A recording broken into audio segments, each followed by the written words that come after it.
So we're in the middle of the Gemara that we had a Mishnah yesterday where we started talking about the rules when we are trying, you have a master who actually wants to use his Ivid as a collateral.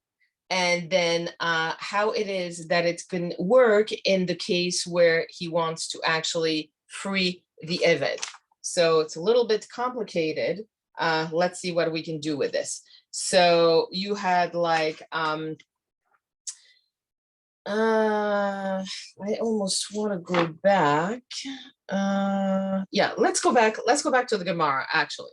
Okay, so Eved she'asu ribo apotiki veshicho. So you have like a master, and he designates his slave as a collateral on some kind of like transaction that he does, right? Maybe he's like, he bought a field and he uses them like as collateral, and then he decides actually to free him up.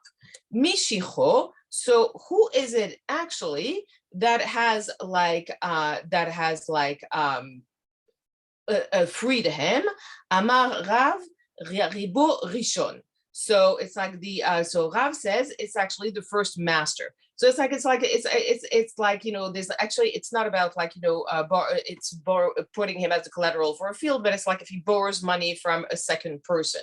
So that will be like the second master. Okay, so here it says, Rav says that the first master is the one who would actually free him up. That's what, like, you know, we're trying to follow the Mishnah. Shuchar adin et ha'eved chayav klum lerabo sheni. It's like, but actually, it's like in this case, the Eved is not required to work for the second master, the one that he was put up like as a collateral for in the transaction in between his first master, we're going to call him Reuven, and the second master, we're going to call him like Shimon, right? The Amar Rava, Hekdash Chametz, mafkihin mide shichbur. So when we talk about like, you know, hekdesh, it's like you can't use it like when we're talking about chametz, and when we're talking about like freeing like an eved in terms of like that is being used as a collateral with like a second creditor, then that would be the same thing. So it would be the only way to actually get rid of the lien would be to release like to free the eved by giving him like a get shicha. Ela mipnei tikun haolam. It's like we say, like this is like, you know, Rav is talking about the benefit of society. Shama yimtzanu bashuk. It's like, let's say that like Reuven actually finds like his eved in the shuk. Vayomer lo avdi ata. It's like, and he tells him, he said, hey, you're my slave. Kofin et rabo sheni. Ben chorin. So then what happens? We're telling like the second master, Shimon, that he actually has to free him up. Vekotev eved shtar al damav. So he's like, you know, the slave now, in order to become free, he has to write himself like a note that would say, you know, I'm worth like whatever, like $500,000, which is like, you know, the amount of the lien. Rabban Shimon ben Gamliel Omer, en ha'eved kotev. The eved doesn't have to write any such thing. Ela meshacher kotev. The one who actually has to free him up is the one who owes the money, which is like the first one. So it's like, and he's the one who actually has to write it up. He's the owner who put him up as an apotiki, and so in order to free him up, then he's the one who has to write up like the note to let him go. B'mai kami plage. So where is it that actually the Tanakama and Rabbi Shimon are actually there's a machloket in there? So where is it that they disagree?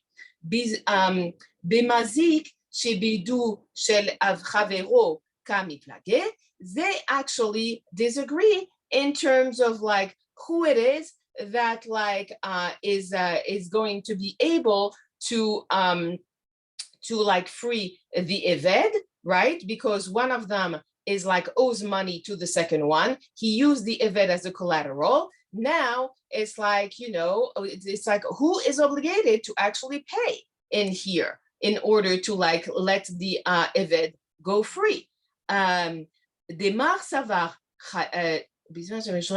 של חברו כמפלגה, yeah, okay, דמר סבר חייב, so Rabban Shimon ben Gamliel say that he is like obligated to actually, so the one who actually owes is obligated to compensate the other one for like the original owner, right? Because he shouldn't have put his Eved as a collateral to begin with. So the Mar Savar Patur, and the Tanakama says, no, you don't need to actually compensate the person who is holding like the collateral. And so in this case, you know, the one who took the lien does not compensate, like the one who took the loan does not compensate the one who he borrowed from, and he just like writes a note that says this is how much like this slave is worth, and it's like and this is like the Eved that was like the collateral. Okay, so let's see a little further. Itmar Nami. So we already like talked about this in a different place. Amazik she'ibudo shel chavero. So if you have to actually like get rid of this like of this loan, right, and of this lien. Be'anu lemachloket Rabban Shimon ben Gamliel ve'Rabanan. We see that there's like, you know, there was like a machloket in between Rabban Shimon ben Gamliel and the Rabbanan, and that's what, like, you know, we saw in the Mishnah. So who is it that actually destroyed like this whole thing? Rabbi Shimon said it's the original owner who really shouldn't have put up his Eved as collateral. Why would he do that? That's like, you know, that's a crazy thing to do. So if we're going to actually like, you know, explain it this way, so what's the basis for this machloket, right? I mean, this guy says, I didn't actually harm anyone when I put him up as collateral. And but Rabbi Shimon says, no, what are you talking about? It's like, of course you did. And because of that, you're going to have to be chayav, you're responsible. And not only that, you're going to have to free this Eved that shouldn't have been in the situation in the first place. And you have to compensate the creditor because it was like his only property, right? That's what it is that he put up as collateral. And it was his only property. And now he can't collect from anybody else. Okay. So the Tanakama said what? When he said patur, he says, you know, he did something, this guy, when he put up his Eved as collateral, he did something that was not nice, but it was nothing that was wrong, right? So because we say that it's nothing that was wrong, then he can't be held responsible. And so his reasoning is because he can't be held responsible, the only one who can be responsible is the Eved himself. He's responsible for himself. I mean, no, and the poor guy, I mean, nobody has asked him to be placed into this situation like this, but this is like, you know, what it is. So Ula now is going to look at it in a different way. Ula Amar Mishichuro. So it's like, who is it that actually like let the slave go free? Rabo Sheni. Then he says it's the second master, the one who actually had him as a collateral. Shirat Adin en ha'eved chayav klum b'matzot. So b'mitzvot. So it said, like, you know, when we're talking about like you know, an Eved, we know that he's not actually obligated to follow all of like the mitzvot. But when we talk about like, you know, the benefit of the society in general, then שאחרי יצא עליו שם בן חורין. So now when he became a free man, right? So that's like the second, that's because the second owner has freed him. The second owner who really is like, is not his owner. כופין את רבו ראשון ועושה אותו בן חורין. So what ends up happening is like we go back to the first master, right, Reuven, who is the one who owes money to Shimon, and we tell him, you are actually the guy who needs to free up the slave. וכותב שטר על דמיו. And so the slave has to actually, at the same time that he's being freed by his master, because his master put him up as collateral and he owes money to Reuven, he himself has to write like a note that says, I am worth like, $10,000. And this is like, the value of this collateral. Rabban Shimon ben Gamliel Omer, Eno Kotev. He says, what are you talking about? It's like there is no way, like, that he should actually be chayav. What did he do? He's in the middle of this whole story. It's like the one who actually is chayav is the one who actually freed him. Ela mashchach kotev, the one, right? So one who freed him is the one who has to write it up.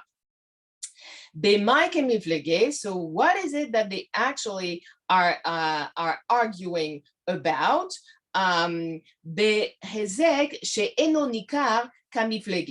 we're talking about the concept of damages that are not like that you cannot actually notice, right? So damages hezek, machazar sheme hezek. So Rabbi Shimon ben Gamliel said that, no, it's like, you really like, you actually did do a damage to like this slave, okay? Even it's something that you could, physically there's nothing that has changed, but you actually have like put him in like an impossible situation. And regardless, even though you want to like free him, he's like he can't be responsible for himself. Umar savar lo shemehezek. The other one says he's actually not, there is no damages that we can recognize.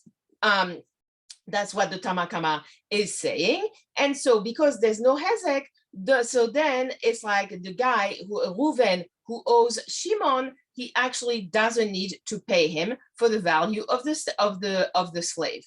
And so the Eved himself is the one who has to actually come up with the money, which is insane. Ula maitama lo amar kerav. It's like, Ula has like a hard time understanding what it is that Rahav is saying, right? He said, it's like, this is not the way that we would explain it. Amar lach, sheni ribo krit le. So it's like, how is it that you can call the second man that we called like Shimon, right? The one who he owes the money to, the master, right? It's like, he's not really the master. The master is the one who owes the money. V'Rav maitamala amar be'ula. And so how is it that Rav is like not following what Ula is saying? It's because the way that Ula is talking about, it's like it's the one who, the creditor who has to free him, but it's not really halachically significant. Amar lach, shne marcher karit le. So it's like, are you actually saying that the second guy, Shimon, is the one who has to free, like, this poor Eved? No, because he actually is not the only person who actually can free the Eved, is the one who owns him, and the one who owns him is the original,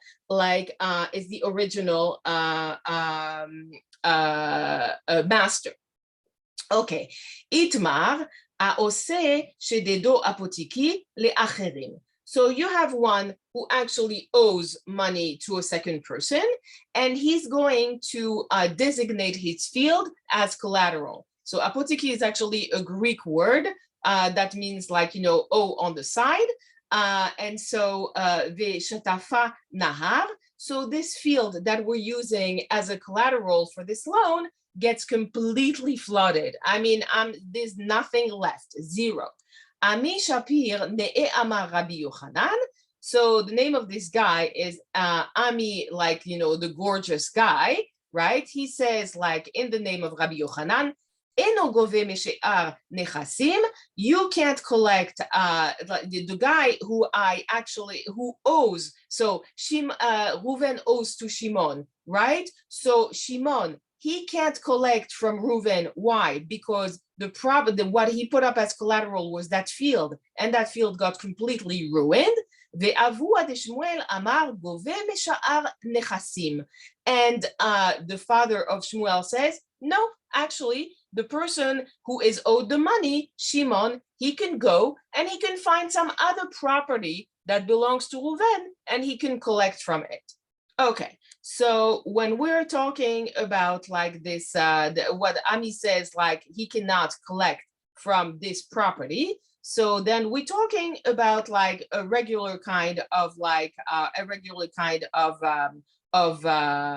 collateral. And there's two different kind of apotiki. There's what are called like apotiki stam, which is like regular. It doesn't have any kind of restriction.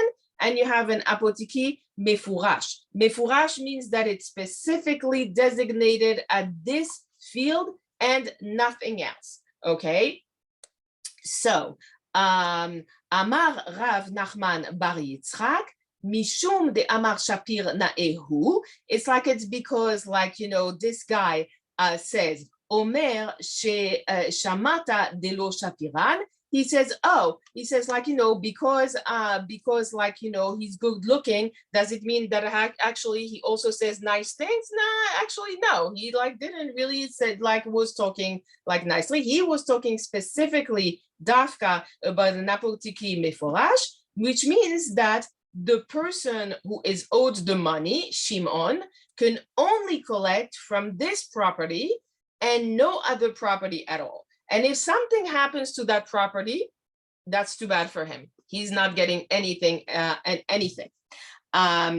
Tetargem shim'ate de amar le lo yehe lecha paron ela mizu. So it's we know that there's it doesn't apply to all the different kind of collaterals, right? And that's why we said that in here it was specifically designated as this field and no other field, right? And because this is identified as a specific asset, so from which he was supposed to collect his obligation, then he's stuck. Tanya namiachi העושה שדהו apotiki לאחר ושתפה נהר. So it's he designate this field as a collateral for something else, instead of something else, and then the river actually floods it and it gets completely ruined. גובה משאר נכסין, then at that point of time, the person who is owed the money, Shimon, can go and he can get whatever it is that he's owed from a different property. ואם אמר לו, לא יהיה לך פרעה אלא מזו, if you said, no, you're not actually allowed to take from this other field, אינו גובה משאר נכסים, he actually is not allowed to collect from any other property. So we're seeing here the difference in between a collateral that is restricted and a collateral that is not restricted. Tanya idach, so we have a baraita, העושה צדדו אפוטיקי לבעל חוב ולכתובה אישה. So you have this woman who actually is in the middle of a divorce, and the husband is actually designating one of his field as a collateral to the woman's ketubah. Okay, but he's he can sell the field, he can sell collateral, govin misha'ar nechasin, and then what would happen is that his wife or anybody that he owes money to would have to actually go and get the money from something else that he actually owns. Rabban Shimon ben Gamliel Omer, Ba'al Chov Gove Misha'ar Nechasim, that anyone who actually is owed money would have to go and try and get the money from a different asset that Reuven actually owns. Isha But when it comes like to a wife who's trying to collect a ketubah, it's not going to happen. We don't force her to go and collect from another property. Why? Because it would mean that she would have to go to the Beit Din, and like, as a general rule, she doesn't want to be put in a situation where her private affairs are exposed in a public manner, and she would have like to fight like to get it. שאין דרבה של אישה לחזר על בתי דינה. So it's not, it's not the kind of things that actually women like to do, to go to the din. So to the Beit Din. So we have a new Mishnah now. So this like whole thing is like this whole sugya is like complete. Mi chetzitio eved vechetio ben chorin. So you have like a situation which is very funny. I mean, not funny, but it's very this. You have a slave who's like half free and half not free. So what does it mean? That means that he's a slave on Monday, Wednesday, and Friday. He's not a slave the rest of the week. Okay? Ovet et rabo yom echad ve'et atzmo yom echad. So on the day that he's a slave, he works for his master. On the day that he's actually free, he works for himself. Divrei Bet Hillel. That's what Bet Hillel is telling us. Bet Shammai omrim, tikantem et rabo. It's like, Bet Shammai says, this is like great. It's like, you have like the master. It's like for him, it's amazing. He gets the slave to continue working for him half of the time. And at the same time, it's like, he screwed the slave. Ve'et atzmo lo takantem. It's like if he's a half slave, he's not allowed to marry anyone, right? He can't like marry someone who's Jewish. He cannot marry someone who's like who's not an Evet Kenani either. Ve'et atzmo lo tikantem lisa shifcha i efshar. So impossible for him like to marry like another shifcha. Kevar chetzio ben chorin, because he's like, he's already half free. So the fact that he's half free means that he's not allowed now to go and marry like someone who is still like enslaved. Bet chorin i efshar shekvar chetzio eved. It's also asur for him to go and marry someone who is a free woman, because he's still like half of a slave. So it's like Gibatel. So then what happens? It's like, are we thinking that he should never marry? V'halo lo nivra ha'olam ela lipriya urviya. It's like, we're talking about what? It's like the fact that the world was created with what intent specifically? So that people would like, would have children and like populate like the world. So you would think that you would have like a pasuk that would be an expected pasuk, but it's not. Okay, shene'emar lo tohu bera'a lashevet yitzara, but it says instead we have like this pasuk is like from Yeshayahu. Ela mipnei tikun ha'olam. It's like, Hashem did not like create the world for it to be like empty. It's like he means for it to be populated.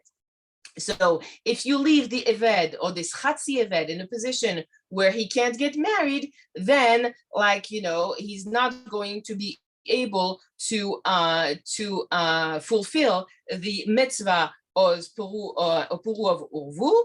And so what Tosafot says is that like sometimes you can't fulfill a mitzvah, right? I mean, it's like there's plenty of mitzvot out there. Some of them we can do them, some of them we can't.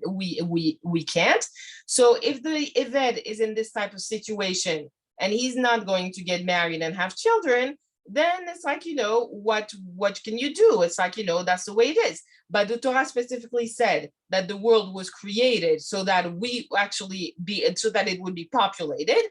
So at this point of time, the fact that he no longer can fulfill the mitzvah is actually a problem. So, and it's not, of course, it's not as much as a problem for women because it's not the woman who has the mitzvah, it's the man who actually does. Okay, so one of the things that I read is like, you're not supposed to spend actually more than 20% of your assets to fulfill a mitzvah. So it's like if you wanted, like, I don't know if you saw this movie that was called what, Ushpizin? where he goes and it's an Israeli movie where this guy is like, he's dreaming about having the best possible etrog, like, that's in, and he buys like this gorgeous thing, and he gets like, he basically gets rid of all of his assets, so he has that, and then of course something is going to happen to the etrog or whatever. So you're not supposed to be doing this. You're supposed to be like, using the basics. But when it comes to pour urvu, so then you could. So for example, like if you have like a family who's having difficulty having like children, and we know that fertility treatments are extremely expensive, this is a case where it would be allowed to spend more than the 20%, because it's actually specifically for the purpose of having like fulfilling the mitzvah of urvu. Okay, kofin et rabo ve'ose oto ben chorin. So in this situation where, so ela mipnei tikun haolam, kofin et rabo ve'ose oto ben chorin. We force the master to actually free him completely. Ve'kotev shtar al chatzi damav. And so it's like the eved has to actually compensate his master for half of his value, because he was a chatzi eved, right? And now he has to be like completely freed. And as far as the master is concerned, it's like he should be responsible for himself, because he's working and he has like, means to satisfy his needs.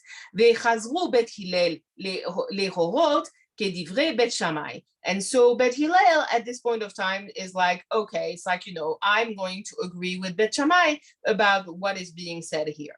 All right, let's see what the Gemara has to tell us about this. Tanu Rabbanan, Amashacheh Chatzi Avdo. So the one who actually is going to free half of a slave, right? Rabbi Omer Kana. As far as Rabbi is concerned, the slave is like actually half free. V'chachamim omrim lo kana. As far as the chachamim are concerned, that's not a possibility. There's no such thing as like chatzi. It's like, either you're fully free or you're not like, or you're not free at all. Amar Rabba machloket bishtar. What the concern is here, what is like their machloket, is about specifically the document that is being used. Ve'Rabbi savar. So Rabbi is actually telling us what it is, that when you're actually, how it is that we're deriving this whole thing from pasuk, ve'avde lo nifdata uchufsha lo nitan la. So you have like the story of the shifra that is actually half redeemed, and so but she really would not be redeemed fully until she actually get the shtar shifra. So makish shtar lechesef. So we're comparing actually two different kind of documents, right? There's a gezerah shava. It's in between what? It's in between the document of like of that frees her up, and a shtar that actually would like talking about like specifically about money, about like a monetary transaction. Ma kesef bet kulo ben chetzio. So it's like, if you have like, if you give like money, then it would be like effective to free her or like actually half free her. Afshtar nami ben kulo ben chatzio. So if you do it like through a kinyan and you give money, like what's the difference of doing it also through a document? That should be also equally effective, and that should also free her either completely, if that's what was decided, or half, if that's what was supposed to be there. The Rabbanan gamre la meisha. So they're using like this, like, her, the gezerah shava from the slave and from the woman. Ma isha chatzia lo. It's like, how is it that you're talking about when you're talking about a woman who's getting divorced? There's no such thing as a half divorce. Either you're completely divorced or you're not divorced, right? There's no chatzi get. So af eved nami chetzio lo. So it's the same thing when it comes to like freeing an eved. You can't free him like, partially. Aval bekesef, when you're talking about money, divrei akol kana. It's like you can actually get the slave to be partially free. Peduya ve'eno peduya. And so when we're talking about money, like we said with like the shifra, she's like, she gave like half of the money. It was not completely redeemed. So the machloket is all about how you can free an eved partially. Lo dechule alma gezerah shava adifa. It's like we know that like when you have like different kind of situations, when you're like examining like the words, and like the gezerah shava is always the one that is the most powerful. Male isha sheken ena yetza'a bekesef. So when you're talking about like someone who's trying to actually leave a marriage to obtain like a separation, there's no like, it doesn't happen through a monetary transaction, right? It's like, this is not how it is that the freedom is going to be acquired. There has to be the get, which is like the shtar. So Tomer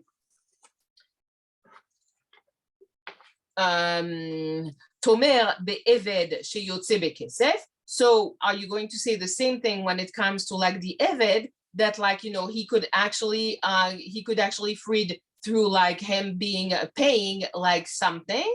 It's like, this is not the way that you would look at it, but it's not, it's more, it's we have like more, you have the partial freedom is like with kesef, is like if there's partial freedom with kesef, then it can happen like, with a shtar as well. So I feel like I missed like a piece. 1 second, excuse me. No,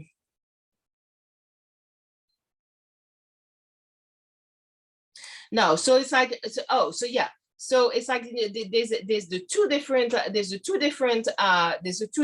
like way of looking at it, right? So Rebbe says that actually you are going to look at it through the Gezerah Shava, because the Gezerah Shava, you have the Gezerah Shava and you have the Hekesh. So Rebbe is saying that the Hekesh is like actually more powerful, but the Rabbanan are saying no, it's not the Hekesh that is more powerful, it's the Gezerah Shava. That's like, that's what takes precedence. So what was the Hekesh? The Hekesh said the partial freedom would actually be granted to the Eved when if there was either with Kesef or like with a shtar, right? That's like the difference.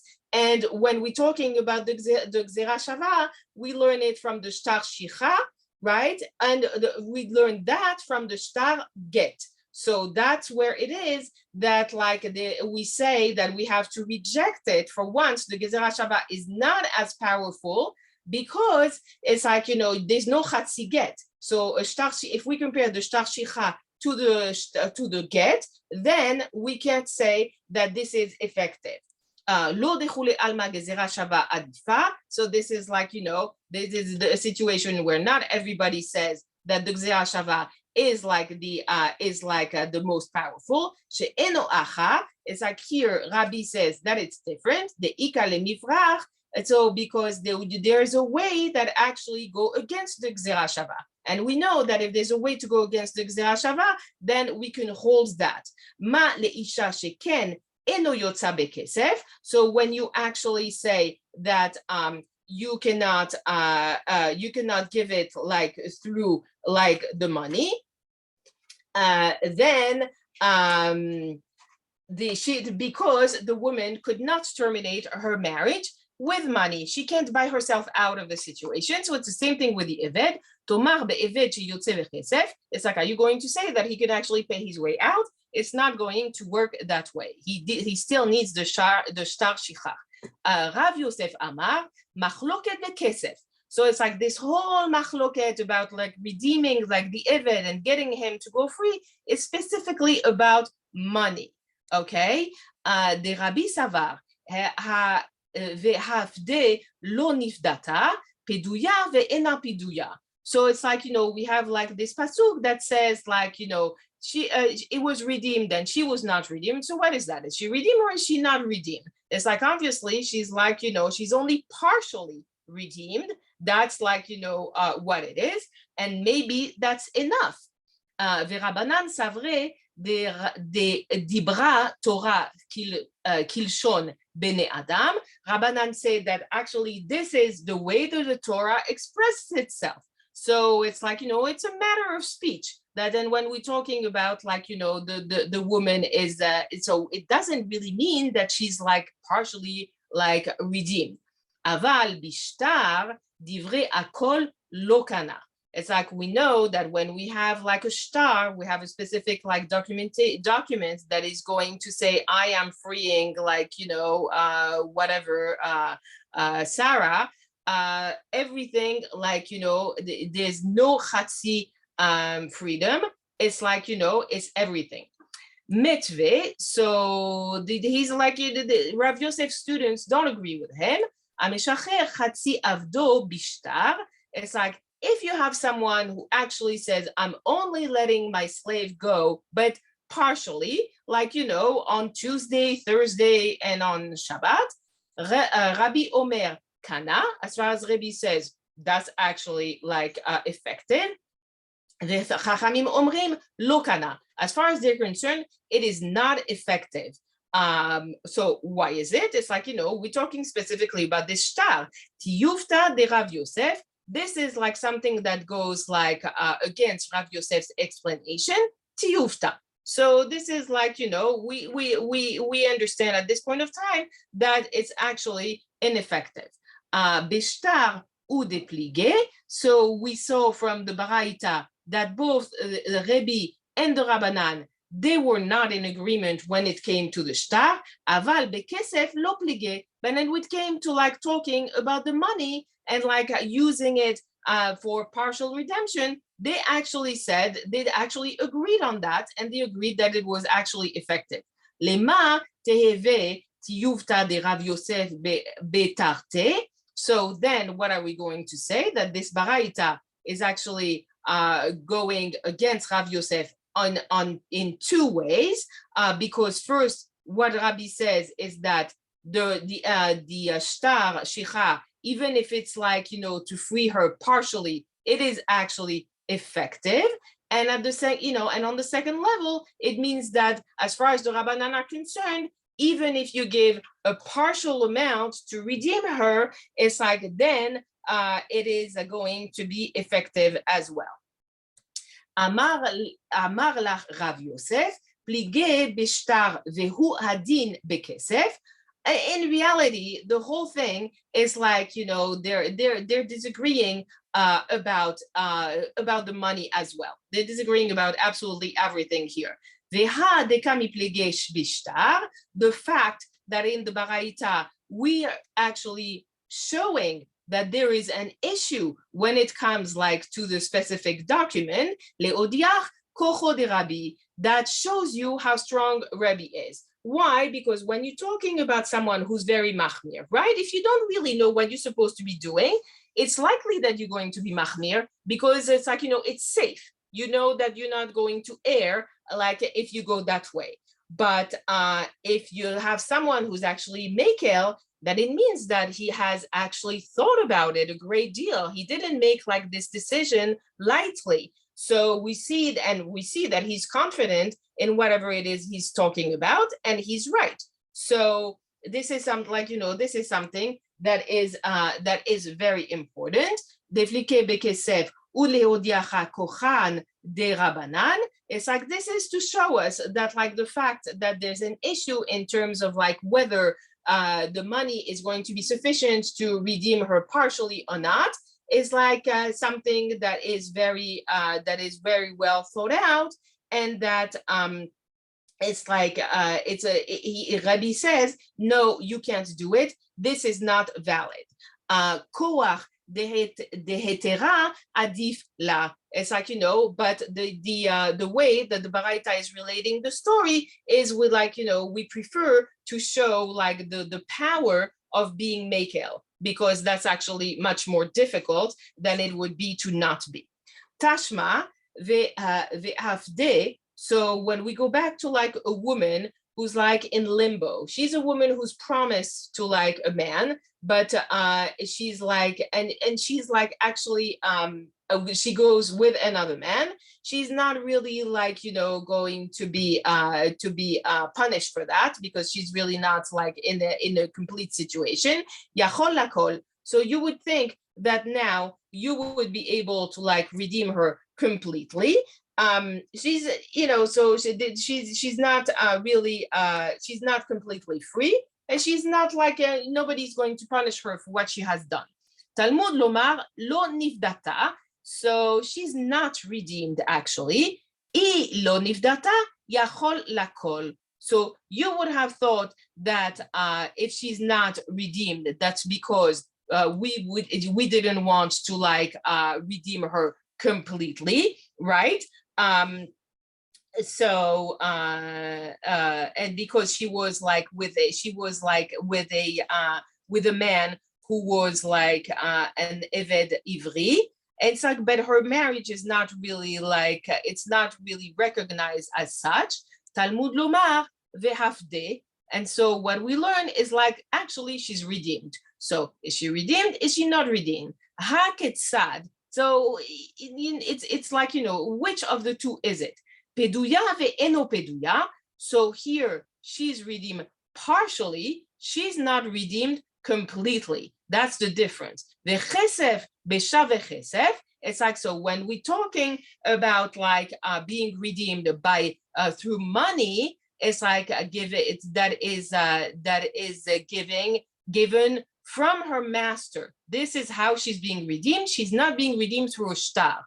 Ve'en li ela bechesef.